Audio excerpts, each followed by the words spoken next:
everyone, and welcome to another edition of Connecting with Kim. I'm your host, Kim Droege, and we are so glad you tuned in today on Tampa Bay Arts and Education Network for our show.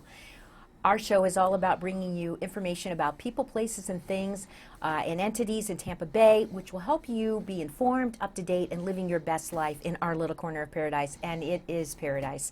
I'm so excited about our show today. We have a returning guest. He and I have sat down many times in the past 2 years, and it's always a thrill to have him. So let me introduce him right away. It is our property appraiser for Hillsborough County, Mr. Bob Henriquez. Welcome, Bob, to Connecting with Kim. Well, thanks, Kim. It's an honor and a pleasure to be here, as always. It's always an honor and pleasure for me, too. I can't tell you, you're such a great guest, and you're always full of great information, and it's just lovely to have you back again, and especially here now that we're on Tampa Bay Arts and Education Network. And we'll continue, on Sun Radio, 96.3 FM, but this is just a wonderful opportunity, so I feel blessed. Well, congratulations, well-deserved, and I really look forward to this opportunity. So let's have some fun. Yeah. So we know each other really well. We've Right. sat down many times, but there are so many people. I think we can both agree the last year in particular has been crazy.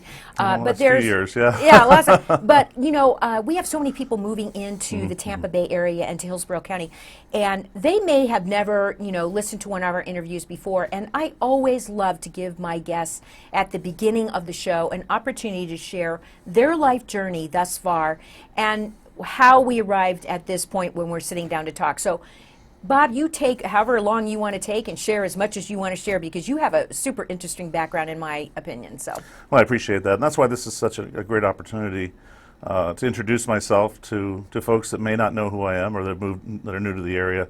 It's better than the first time that they meet me. It's when I send out their assessment. who's this guy? That's right, exactly. This assessment's too And I high. don't Who like is this this. guy? Right, exactly. No, I'm born and raised in Hillsborough County, fifth generation. I kind of go way back. My family, on one side of my family, came from from Cuba to Key West to Tampa. On the other side, from Spain to Tampa. And so we kind of, typical story, West Tampa, Ybor City. I like to kid that I'm a product of a mixed marriage because my mother was from Ybor City and my father was from West Tampa. And that was a big scandal back in the day to cross the river, So to meet up, it was like, it was like West Side Story. So, but I go way back. I graduated from Tampa Catholic High School. I was blessed. I was the first in my family to go to college, graduate from college, and I was fortunate enough to go to Princeton University. I tell people I had a Z at the end of my name and could knock people down, so they let me in. I'm sure that's not the only reason. And my father, we come from humble beginnings. My father was a house painter, a painting contractor.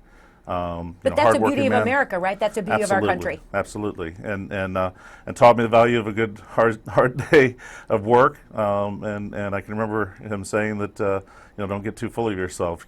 Stay humble. And so. I've kind of taken the teachings and the experiences that I had as growing up in this community, and one of the things that I always wanted to do was to go away to college and experience what the rest of the world was like. Well, something outside of Florida, exactly. Right? But I always wanted to come back and give something back to this community because, as you know, no one does anything alone in this life. No, absolutely not. And whenever I'm asked to give some advice, if I'm speaking to kids or whatever, and I've been mentored and coached for many years. I was a high school football coach, head football coach at Tampa Catholic for many years, and still dabble in coaching. I just got through coaching a semi-pro team. We got to be in the second round of the playoffs, so I'm a little sore right now, so we won't talk about that. But okay. You want to give back to the community. And there are special people in your life that helps you along the way, whether it be a teacher, a clergyman, obviously your spouse and your family. So I always wanted to come back to Tampa, and I think those of us that grew up here understand what a special place this is, and that's why so many folks want to be here, because right. You can be here for 5 generations and feel like this is home, but you can be here for 5 days and feel like it's 5 months, 5 years, because we're very open and welcoming community. And so sort of led me to public service. That whole sense of wanting to give something back. I ran for the State House back in 1998 and was blessed to serve the community for 8 years until I was termed out. Then worked as the circuit administrator for the Department of Children and Families worked in the private sector in between all of that as well, so I have some real life experience for a period of time, and then ran for Property Appraiser back in 2012 and took office 2013 and have been there ever since, and it's the best job I've ever had. I can tell that you love it. And we sat down, previously, like I said, to talk about different issues, and you're always just full of information. That's is your wife? My kids might say I'm just full of it, but well, the kids always say that. Yeah, I know that's true. Is your wife from Tampa also, or no? Actually, Hillsborough County? she was born in Houston, and then grew up in Tallahassee. Okay. That's where we met when I was in the legislature. She was in Government Affairs Office for the Department of OIR, the Office of Insurance Regulation, and so that's where we met and our courtship began. And then subsequently she moved down here, and we have 3 little, as I said, little ones. 14, 11, and 6. So I'm like sort of a late bloomer as far as that goes. And better late than never. Right? Yeah, that's exactly right. I mean, you wanted to be a family man. You obviously have those tendencies because of your coaching experiences and all these other things. Well, you like to be me and my son were outnumbered. There's it's me and my son and the standard poodle, and the rest. Everything else is female in my house, including a mother-in-law. So yes. Well, you do it well. Yeah. So I think we ought to take a few minutes before we ought to talk about what does the Property Appraiser's office do for, particularly for those people that might have, be new to Hillsborough County and moving into the area for the first time. Because boy, I tell you, down by us, we see it every day. Yeah, and there's a lot of confusion. Sometimes people, in fact, just today out at lunch, somebody comes and says, "Hey, good to see you. Can you lower my taxes?" Well, it's not exactly that simple. I'm going to lower my own first, then I'll get to yours. Property Appraiser's office, literally, we have 2 main functions. One is to assess or appraise the value of all the property in Hillsborough County. There are about 520,000 properties in Hillsborough County, obviously a fairly large jurisdiction. And the other is to evaluate exemption applications for people that apply for various various exemptions like homestead, or widowers. There's a whole list of exemptions to ad valorem taxes, and that's really our main function. And how do we do that? There's a couple of different ways that we do that. One is that we have to physically inspect all of the property in Hillsborough County every 5 years. We do it over a 4-year period, basically break the county into quarters. When you say physically inspect, now are you sending people out, or are you doing it by drone? The old-fashioned way, no drones. No drones? That's important. Drones is like a hot button issue for folks, but no. The old-fashioned way was literally to be out and about. We had our field people driving through neighborhoods doing, for lack of a better term, a windshield assessment or review of the properties. Now, the laws allow us, and technology allows us to do that same work, much of that work, at a desktop using enhanced aerial photography, street views, and it actually works out really well. And we're on the cutting edge, literally internationally, on using technology to be able to do our work. So that's part of it. Obviously, each year everybody's property gets reappraised as of January 1st. That's the magic date for us. And then in August, people receive the dreaded, what they call a trim notice, which is your notice of proposed taxes, which is a very important document that people receive from us. We need to stop here for a second, because I'll tell you, when I moved to Florida, my late husband and I moved to Florida and bought a house. We got the taxes right. Now, in my family, my husband was always the one that took care of most of the paperwork like that. But in any case, I remember that I discarded my trim notice, and I thought my mother was going to have a heart attack when she found that out. I mean, she just said to me, she just looked at me, she said, "You never, ever, ever get rid of your trim notice." Well, you know why most people do that? And then she made me go online and reprint it out. You know why most people do that? Because at the top it said this is not a bill. Yeah. Right. So, and it's not. But what it is, it's if we're talking about Tampa, it's sort of it's the paella, everything that goes into the paella that makes your taxes are on that form. It's very, very important. It's very important. This year, more than ever, it's important because of, and we're going to hopefully have an opportunity to talk a little bit about this red hot market that we're seeing and the effects that it's going to have on property owners, and more importantly, new property owners, renters, and other folks like that are going to really see what's going on in Tampa Bay. Well, if you want to launch it, I mean, I know you want to tell people who are new to the area how the Property Appraiser's office works, how the properties are appraised, and so on and so forth. So I don't want to shortchange you on any of that, but obviously we have to talk about the hot real estate market in in Tampa Bay Right. and Hillsborough County. Yeah, it's remarkable. And I used It's to insane. I used to think that for my predecessor, who went through the downturn in 2007, 2008, when we went to what was now known as the Great Recession, I guess. Yeah. Because of the fact that the values are determined as of a specific date, so in that way it's apples to apples, right? Right. So your assessment and my assessment are based on the same date, and that being January 1st. And I used to think, goodness, so let's say January 1st of 2007, your assessment was X, and then the bottom falls out of the economy, you're still going to get the tax bill based on January 1st before the bottom fell out. Right. So you can really, our offices, we're basically historians from that standpoint. And I used to think, gosh, that must have been very difficult because people are coming to you and saying, well, my home or my property is not worth as much It's as underwater, it was. right? Which As happens much- to a lot of right. people, right? But it was on January 1st, but it's no longer that in August, right? And now we're seeing just the reverse of that, and in spades. We've really never seen the kinds of increases in value that we've seen. And there's a lot of things driving that in the market, but it's important for folks to know that. Now, if you're homesteaded property, you're capped. For people moving into this market and in this county who don't understand homesteading, I think we ought to spend a few minutes talking about that because it is super important, people. If you are becoming a resident and a permanent resident and a citizen of Florida, you need to know about homesteading. Absolutely. So if you've recently purchased a piece of property and it's your primary residence, Right. then you're entitled through the state constitution to homestead your property. And what that means, it's up to a $50,000 reduction in your initial taxable value on your home.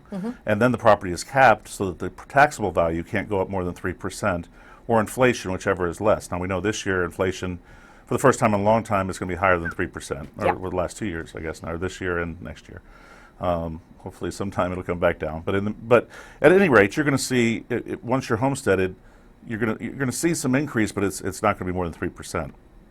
If you miss a year of homestead, that's a big deal because your property value this year, we're looking at, we've read the articles. I mean, 32% increase in median home price, 29%. We're probably looking across the board countywide somewhere in the 19 to 20% increase in property value. That's all property types across the county. Right.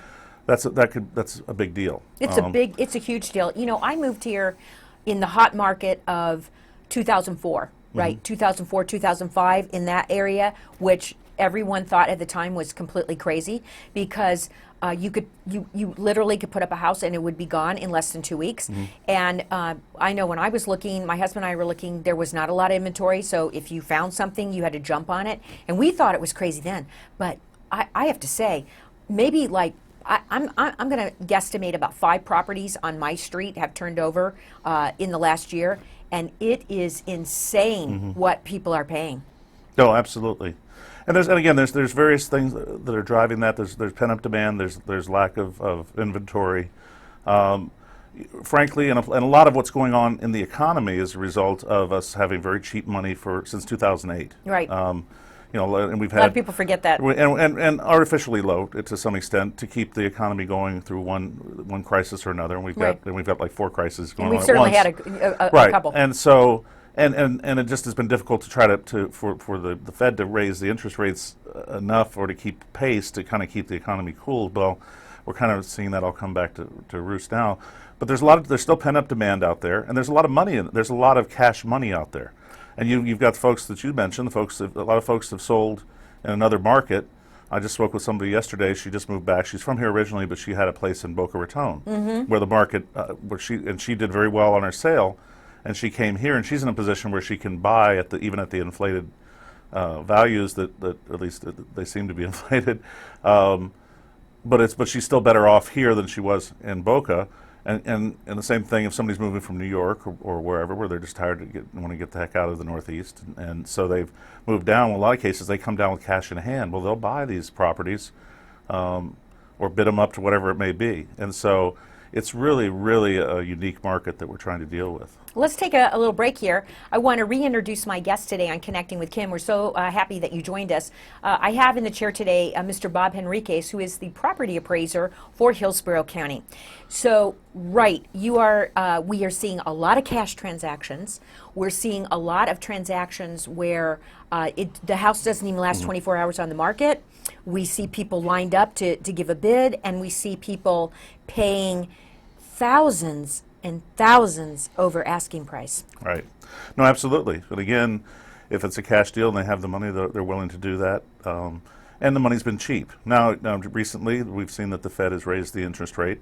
That should have some chilling effect on the market. But the important thing for folks to realize, again, from our perspective, the property appraiser's perspective, when you receive your trim notice, your notice of proposed taxes in August, it's going to be based on January 1st, 2000, it might be 1900, no, 2022. Right. And so interest rate hikes or things that have happened to cool the market between now and then will not be reflective as of January 1st this year. It'll be later on in the year. So their notice of proposed taxes is going to show the value as we saw it, as we assessed it, as of January 1st. Well, and in some cases, Bob, that might be a good thing for people who because a lot of activity happened after January 1st, right? So in some cases that might be a good thing. And if you're homesteaded, well, and really the message, honestly, Kim, is if you bought property within the last year or since January 1st, particularly if you did last year and forgot, file for your homestead exemption. That's very important. You don't want to miss a year of portability. You don't want to miss a year of cap. In the year, if you're buying an existing piece of property, chances are that you're buying it from a previous owner who may be homesteaded, who are homesteaded, right? Likely homesteaded. So you're paying in that initial year. You're paying the remainder of their taxes. Right. Now, where the shock comes is the following year when the cap resets, and now you're paying based on the just or market value minus your exemptions. And obviously, at that point, your taxes would go up, and we'll get calls that'll say, "Oh goodness gracious, I was only paying this, and then it went up to that because the taxes went up." In most cases, people understand that they're going to pay more, but in the previous few years, that more may have been 5%, 6%. You're going from a $1,600 mortgage to $1,800 mortgage, whatever it may be. Right. But this year, you may be seeing a 18, 19, 20% increase. And it's going to hit you all at once, along with all the other inflationary pressures that we have out there. So that's why we're trying to get, and this is such a great opportunity for us to get the information out to folks. File for your homestead exemption, make sure that, and March was the deadline for homestead exemption applications, but the reality of it is we can take those all the way up until September, late filed, and we will. Oh, that's good news. Yeah, absolutely. Because I believe, folks, this show is going to, I made my broadcast schedule, you're going to be in the July timeframe. Right. So this is good news to share with people. Yes, if you've bought within the last year, you still file your homestead application. Good. That way it'll take effect as of January 1st, 2023. And then we'll see where we go from there. That's number one. Number two is when you get that trim notice, take a good look at it. If you have a disagreement, you think that the numbers don't make sense, get with us, we'll work with you. I like to say tie goes to the taxpayer. Ultimately, if you have to, you can file a Value Adjustment Board petition and go before the Value Adjustment Board, which is a quasi-judicial proceeding which allows you to officially challenge your assessment and or an exemption that you may not have been granted. And again, in those cases, we're going to work with folks as best we can and try to get through this together. But it's going to be an interesting year. Well, no doubt about it. I mean, because what I've also seen in South County where I live is a lot of people are relocating within the community. So they've lived in the community and now they're either downsizing or they're changing to a different location within the same community. And so they're getting a great price for the property they're selling, but they're also having to pay dearly for the property where they want to go that's to. the conundrum, isn't it? You can sell right now and go, but where do you go, right? Exactly. Unless you're going, the only transaction I've seen that goes really well for people, and this happens to be my mother's situation, is where you're selling a property in a hot market that you've owned for a long time, and you're going to some other kind of living, like independent living, assisted living, that kind of thing. Right. And again, if you're, and this is where we can talk a little bit about portability. Remember the Save Our Homes cap, and we talked a little bit about that. The 3% cap on the increase in taxable value on your home came about as a result of the fact that folks years ago, when values started to increase, similar to what's happening now, it used to be that your taxable value and your adjusted market value were the same thing. Right. So if your value went up 20%, your taxes went up 20%. Right. Well, people were literally being, and particularly seniors and savers, were being, to quote, taxed out of their homes. Right. So the idea of tax caps or the Save Our Homes cap was a constitutional amendment that again capped that amount of increase in your taxable value, which was a good thing. It was a great thing. Right. The downside of it that we found, my legislative background reminds me there's always the law of unintended consequences, was that then folks had this great tax benefit on their ad valorem taxes, but they didn't want to move because they didn't want to lose it. Right. So then the idea of portability came about back in 2008, and then went on the ballot and was approved and took effect in 2009. And it says that you can take a portion of that of the differential between your taxable value and your adjusted market value during the time that you've had it homesteaded with you to your new residence that presumably you're going to homestead. Right. And so that can be up to $500,000, $500,000, depending. That's pretty good. If you're upsizing, and Right. it's a percentage of that cap if you're downsizing. Right. And it's a good thing. The problem is there really is no place for a lot of folks to go, but that is a good thing, and that's something you do along with your homestead application in your new residence, and that's important for folks to know. And they have, because of a law that myself and Mike Twitty, my counterpart in Pinellas County, and a number of other property appraisers around the state, pushed to increase the amount of time that you have to port that was passed in the constitutional amendment in the last election cycle. You have the remainder of the year that you're in, the tax year that you're in. So in essence, this year that we would have, we're taping this obviously not in July, but for the rest of this year, and then 2 subsequent years. So you really have 2 years plus the year that you're in to file for that portability, and that's important because you don't want to lose that out. You don't want to lose that out, and you don't want to lose. We should take a few minutes too. I think. Well, I think portability is fantastic, and people brand new to this market will not know any of that. Right. I mean, they will be learning because they may come from a completely different kind of market where taxes are handled differently, where your taxes are always being assessed on the current market value of your home, which I had a home and estate like that until 2019, and there seemed to be no cap on where your taxes were going to go. So this is a good thing to know about. We should also talk about, I think, some of the other exemptions. We have maybe 5 minutes or so left. I think we ought to talk about some of the other exemptions that people might want to know about. Well, the one that's most notable right now to talk about, because finally this year, and I don't believe at this taping that the governor has signed it yet. Well, actually, he has, because he signed the tax package, which it was in. But one of the things we've been pushing for years is the widower's exemption. There used to be a $500 exemption. It's rising to $5,000 exemption, which is on par with most of the other. That's right. I guess you need to file for. I don't know if you already have that exemption. Good Lord, I have one, but do I have to refile? I don't think you're going to have to refile. I'm going to check that out, but I think it'll automatically go to the 5,000. Oh gosh, so we just saved you some money. But that's a big one. That's something we've been pushing for, because that exemption, and I want to say that it was in the early 1900s that exemption actually was put in place, but the amount never changed, and all these other exemptions came about, and for whatever reason that one didn't change. Now there's a myriad of other exemptions out there. Senior citizen exemption for folks with limited income, and that's based on the poverty, whatever the official poverty level is. It's usually somewhere around $30,000 a year. There's that one. There's a number of them that have to do with our first responders, surviving spouses of first responders, and of course our military, our folks that are out there keeping us safe. So there's a number of them. They're all on our website. You can apply for just about anything that you want on our website, or come and see her. We have various locations throughout the county, including Sun City Center. Well, let's at least cover the website, because that's where you should always start, folks. You should always start at the website, and you should drill down like I always do and figure out. And then if you don't understand or you have questions, then you make a phone call. Right. But what? That's really easy. You can Google my name, or Google Hillsborough County Property Appraiser, or just go to www.hcpafl.org, I guess it is. HC, say it more slow. HCPA, Hillsborough County Property Appraiser, right? .org, and it'll pop up there. And I'm very proud of it. That's one of the first things that we did when I came into office. Our old website was 16 years old, and It's been lauded as one of the best public-facing websites in the country, and there's a lot of good stuff on there. And it's funny because the finance, insurance, and real estate and attorneys, we call it FIRE, but those folks are on there a lot. But you'd be surprised how many folks are in there, people that are, particularly ex-spouses that are trying to find people and stuff. But there's a lot of folks that get on there, and but it's a very fine website.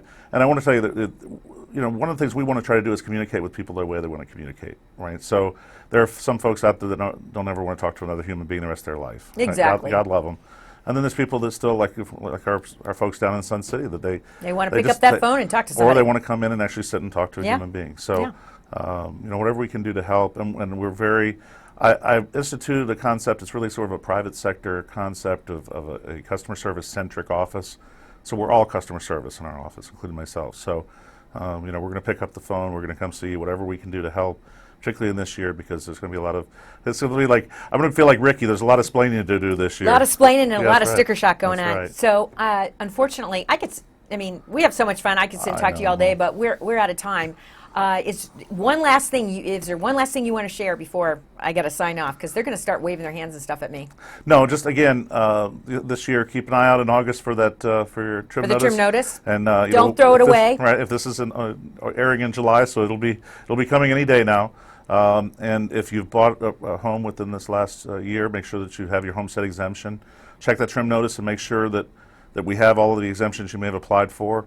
If there's something that you think, you go on our website, take a look. If you think there's something you may qualify for, get with us and we'll try to make sure, because we want to do everything that you're entitled to. We want to give you. Constitutionally, we want to give you. Okay, well, Bob, I can't thank you enough for being my guest today. My guest was Bob Henriquez, the Property Appraiser for Hillsborough County. I appreciate you joining us today on this edition of Connecting with Kim. Remember, you can watch us at any time on watch.tbae.net. We air Tuesdays and Thursdays, twice a day on TBAE, and we air on Sun Radio 96.3 FM, and on stream Monday, Wednesday, and Friday at 3:30. So thank you for joining us. We'll be back next week with another edition of Connecting Kim, bringing you information on people, places, and entities that you need to know about to keep up to date, informed, and living your best life in Hillsborough County. Thank you so much. Take care.